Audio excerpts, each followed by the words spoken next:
बहुत बहुत धन्यवाद सभी प्रखंड अध्यक्ष, हमारे जिला पदाधिकारी सभी को इस सभा में अमर शहीद युवा सैनिक की धरती पर आप सभी को सैनिक के सैनिक की तरफ से नमस्कार प्रणाम चाहते हैं।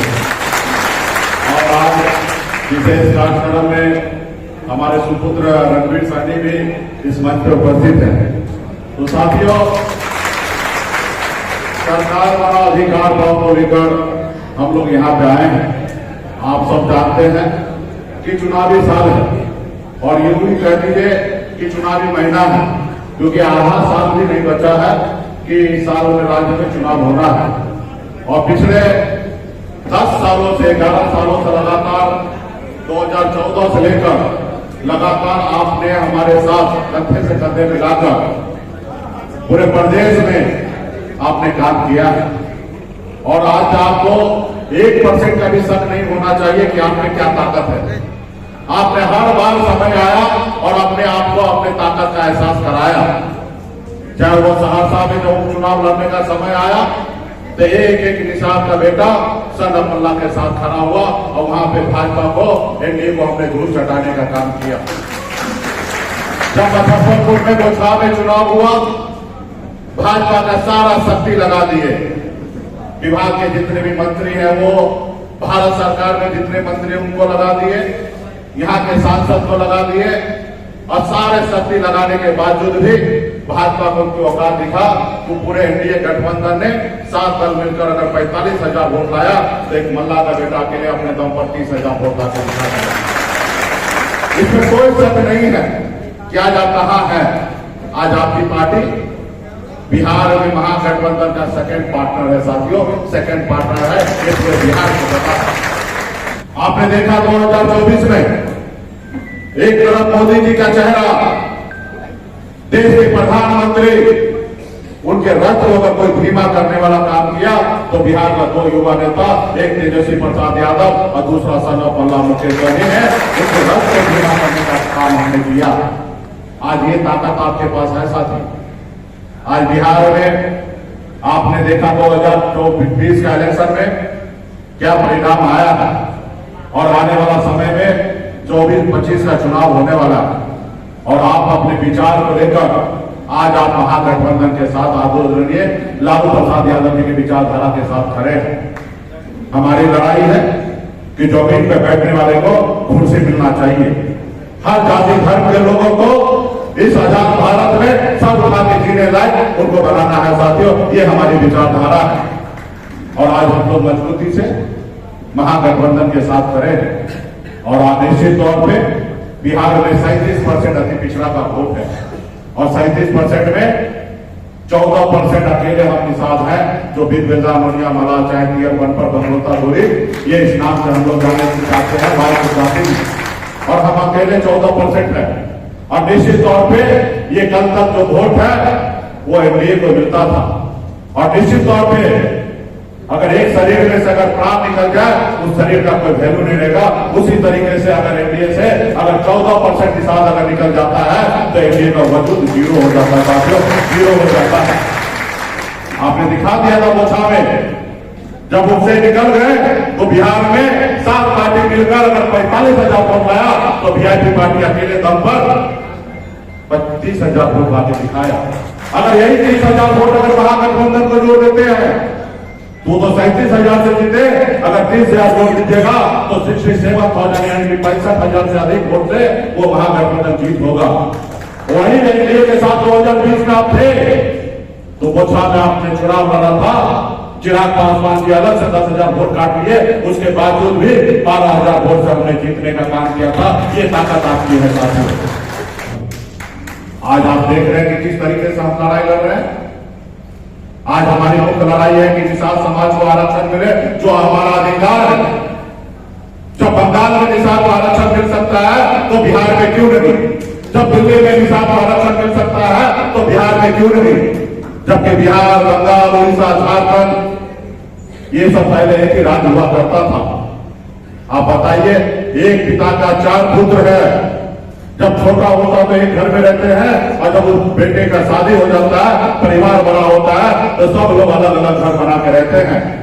तो क्या वो उस पिता का पुत्र नहीं कहलाएंगे? आखिर उस पिता का ही पुत्र कहलाएंगे। आज देश राज्य बहुत बड़ा था, बंगाल से बिहार निकल के आया, बिहार से झारखंड निकल के आया, बंगाल से उड़ीसा निकल के गया, लेकिन हम सब तो एक ही राज्य के लोग थे। जब बंगाल का आरक्षण है तो बिहार में क्यों नहीं? तो साथियों, इसका तो एक ही है, उस समय के शासन प्रशासन सरकार ने आपके साथ नाइंसाफी किया, जिसके कारण आपको आरक्षण लागू नहीं हुआ। और एक कमी आप में था, हमारे पूर्वज ने जो लड़ाई लड़ना चाहिए था वो लड़ाई नहीं लड़ पाए, क्योंकि जागरूकता का अभाव होगा, एजुकेशन नहीं होगा, संसाधन नहीं होगा, जिसके कारण उन्होंने लड़ाई को जीत हासिल नहीं किया। ऐसा बात नहीं है कि उन लोगों ने लड़ाई नहीं लड़ा होगा, उन लोगों ने लड़ाई लड़ा, उसी को देख के तो हम लोग लड़ाई लड़ने के लिए खड़ा है। जब हमारे बाप दादा लड़ाकू थे तब आज निषाद का बेटा लड़ाकू है।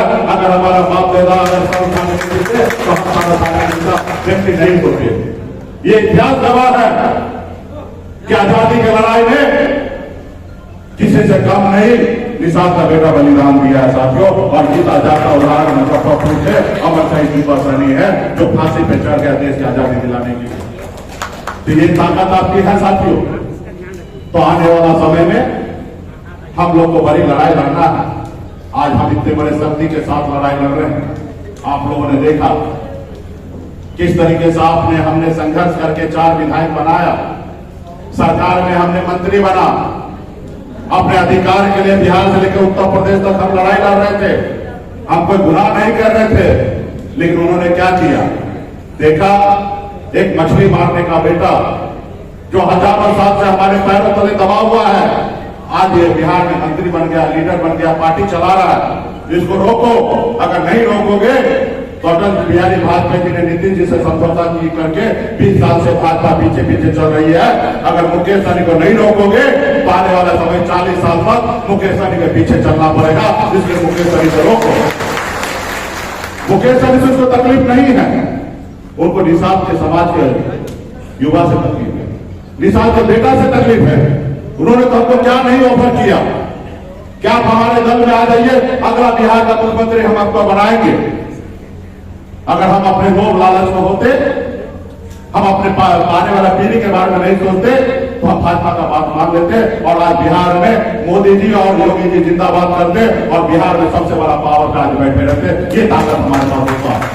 लेकिन हमने कहा नहीं, ये पार्टी जो है हमने अकेला, हमारा पार्टी नहीं है। ये पार्टी को बनाने के लिए लाखों निषाद गांधी मैदान में पहुंचे और सभी लोगों ने खून पसीना बहाकर ये वीआईपी पार्टी को बनाया है। इस पार्टी पे सभी का अधिकार है, जितना आपने निषाद का बेटा का अधिकार है उतना ही मेरा अधिकार है। सिर्फ एक ही मंत्र है कि हम इस पार्टी को लीड कर रहे हैं। इस पार्टी बनाने का एक मकसद है। ये पार्टी बंबई साल के 2014 में नहीं बनी, ये पार्टी 2018 में बनी और इस पार्टी का बनाने का एक मकसद है कि निषाद समाज को रिजर्वेशन आरक्षण चाहिए। हम लोगों ने आंदोलन के तहत बिहार में काम किया था। जब मुझे एहसास हो गया कि चुनाव के समय में नेता आपसे बात अच्छे करेंगे और चुनाव निकलने के बाद भूल जाते कि निषाद का बेटा का कोई समस्या है, और हम लोगों ने बाबा साहब का शक्ति का एहसास करके हम लोगों ने पार्टी का निर्माण किया है। जो काम दूसरे को कहने करने के लिए वो काम निषाद का बेटा भी कर सकता है, सिर्फ उस जगह पे पहुंचने की आवश्यकता है। और इसके लिए हमने पार्टी बनाया। हमने कहा ठीक है, आप निषाद समाज का रिजर्वेशन लागू कर दीजिए, आरक्षण दे दीजिए। आप हमसे पार्टी क्या हमारा प्राण मांगेगा तो हम प्राण देने के लिए तैयार है, लेकिन रिजर्वेशन दीजिए। और रिजर्वेशन नहीं लागू कीजिएगा तो ये असंभव है कि हम अपनी पार्टी को विलय करेंगे। और फिर उनको ये ना होने के बाद उन्होंने षड्यंत्र के तहत आपकी पार्टी को तोड़ दिया। वो सरकार जो सरकार आपने बनाया था, अगर आप समर्थन नहीं देते, आप अगर बेईमान हो जाते तो उस समय में 2020 में नीतीश कुमार बिहार का मुख्यमंत्री नहीं बनता। लेकिन हम लोग अमर शहीद दीपा सैनी के वंशज हैं, हम वीरांगना पूनम देवी के वंशज हैं।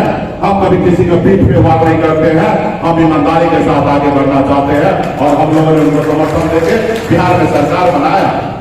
लेकिन उन लोगों को 74 विधायक हमने पूरे बिहार में भाजपा को बना के दिया। उसके बाद उनको चैन नहीं मिला, उन्होंने हमारे 4 विधायक को अपने मिलाकर हमको रोड पे ला दिया। उसके बाद हमने संकल्प लिया था पूरे बिहार में आपने गंगा जल लेके संकल्प लिया था, आरक्षण नहीं तो गठबंधन नहीं और गठबंधन नहीं तो वोट नहीं। इस नारा के साथ हम लोग मजबूती से काम किए हैं। 2024 में हम भी समर्थन अगर कर देते, उसके सामने घुटना टेक देते, तो आज मुजफ्फरपुर का सांसद होते और भारत सरकार में मंत्री होते, ये हमारे होता। लेकिन हमने नहीं, हम आने वाला पीढ़ी के लिए लड़ाई लड़ रहे साथी। जो हजारों साल से जो आपके साथ अत्याचार हुआ है, जो अपना अधिकार को हनन किया गया है, वही हम अधिकार संविधान के दायरे में रहकर देंगे साथी।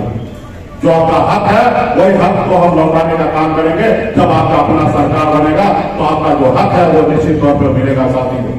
कल तक मोदी जी कहते थे कि जाति आधारित जनगणना नहीं करा सकते हैं, देश टूट जाएगा, देश विखंडित हो जाएगा। और परसों देखिए, समाज के लोगों को, पिछड़ा बैकवर्ड को, लोगों को गुमराह करने के लिए कैबिनेट से स्वीकृत किए हैं। इसमें हमें नहीं जाना है। इसके लिए तो हम मोदी जी को धन्यवाद देते हैं कि पहला कदम उन्होंने उठाया, लेकिन इसका श्रेय जो है वो समाजवादी नेता था, आदरणीय लालू प्रसाद यादव जी, मुलायम सिंह यादव जी, बहन मायावती जी, शरद यादव जी, स्वर्गीय पासवान जी, इन लोगों ने लड़ाई लड़ा है, नीतीश कुमार जी ने लड़ाई लड़ा है, जिसके कारण आज जाति आधारित गणना करने के लिए निर्णय लिया गया है। निर्णय तो कैबिनेट पास 2095 में हुआ था। उसी समय प्रस्ताव आया था कि अगला जनगणना 2001 में जब होगा तो उस समय में जाति आधारित गणना कराया जाएगा। लेकिन 10 साल से जनगणना होता है। 2001 में अटल बिहारी वाजपेयी जी का सरकार था, लेकिन उन्होंने कराने का काम नहीं किया।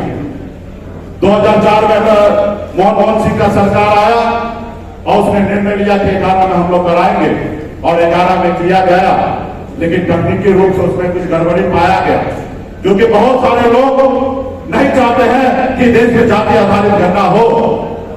जब आप अंधे हैं तो चाहते हैं कि आप अंधे रहो, आपको चश्मा लगाने के लिए नहीं देना चाहता है साथियों, चश्मा लगाने के लिए नहीं देना चाहता। जब आपको पता चल जाएगा कि बिहार में ओबीसी अगर 65% है तो आप हक मांगने लगेगा साथी कि हमको 65% आरक्षण है, तो वो नहीं चाहता है, क्योंकि हजारों साल से आपका हक को वो खा रहे हैं। जो लोग हक खा रहा है वो नहीं चाहता कि वो सही से हो।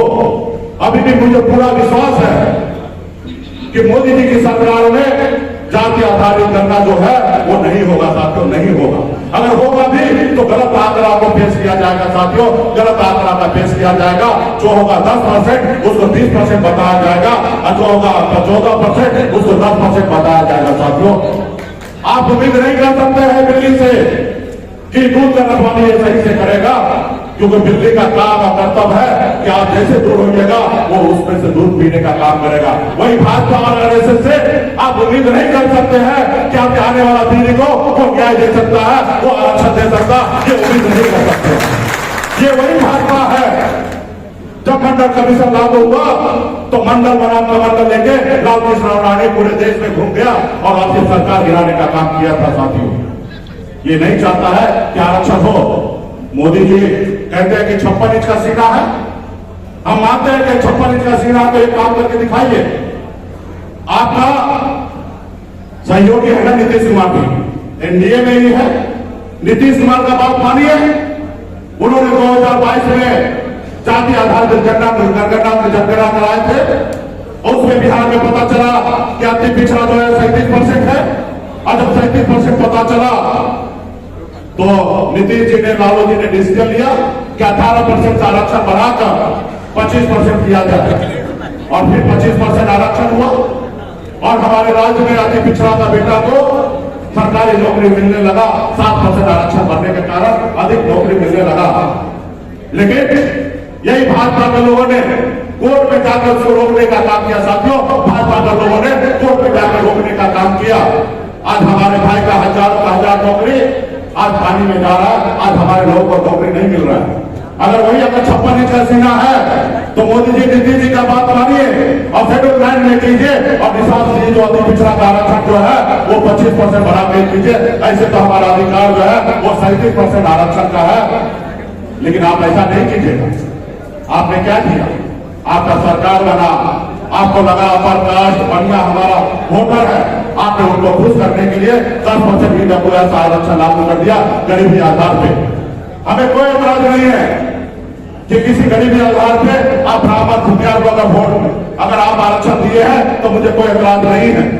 मुझे एतराज इस बात का है, अगर गरीबी आधार पे है तो ये देश में जितने भी जाति धर्म के लोग हैं सभी को आर्थिक रूप से आरक्षण आप लागू कीजिए, तब मैं मानूंगा कि सबको आरक्षण आपने दिया है। लेकिन आप ऐसा नहीं कीजिएगा। इसलिए साथियों, हम लोगों का जिंदगी का संघर्ष है। ये अगर शरीर का एक एक कतरा खून बहाना पड़ेगा तो हम आने वाला समय में बहाएंगे और देश में जाति आधार गणना कराएंगे। और जब गणना होगा, जब आपको पता चल जाएगा कि आपकी हकीकत क्या है, तो आने वाला समय में जब आरक्षण जो होगा, जिनका जितना हिस्सेदारी संख्या है उतना ही उनको हिस्सेदारी देने का काम करेंगे। ये मेरी जिंदगी का लक्ष्य है साथियों। रात को 12 बजे भी मोदी जी को याद आता होगा बिहार, तो सबसे पहले मुकेश जी नजर आते होंगे। ये ताकत हमने बनाया है साथियों। अभी आपने देखा झंझारपुर में मोदी जी लाए थे, बड़ा रैली की।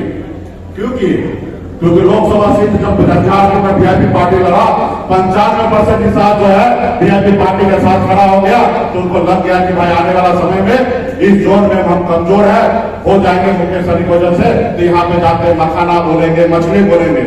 अब वो मुकेश निषाद नहीं रहा जो गुमराह होंगे। इन्होंने आज से 5 साल पहले वो छापा आप लोगों ने दिखा दिया, कितना शक्ति लगाए थे।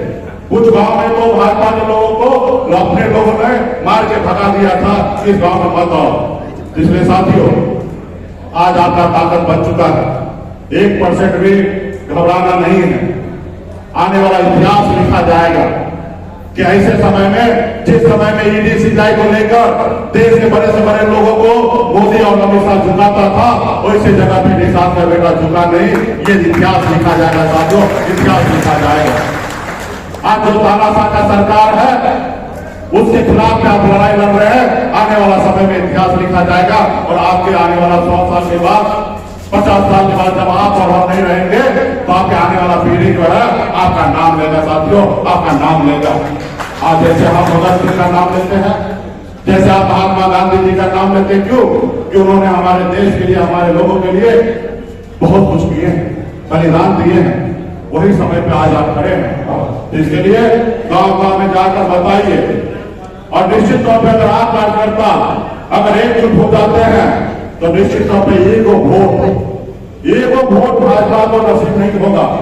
और एक बार 3 बार ये टेस्ट हो चुका है, जब निषाद का बेटा मजबूती से लड़ता है तो भाजपा को 100 कदम पीछे हटना पड़ता है साथियों, 100 कदम पीछे हटना पड़ता है। और जब आज का 14% इधर वोट आएगा, अभी कोई भी नीतीश जी को पसंद नहीं करते हैं, क्योंकि वो शारीरिक रूप से स्वस्थ नहीं है, अस्वस्थ हो चुके हैं। अभी देखिएगा सरकार जो है नीतीश जी नहीं चला रहे हैं, ब्यूरोक्रेट चला रहे हैं साथियों, ब्यूरोक्रेट चला रहे हैं।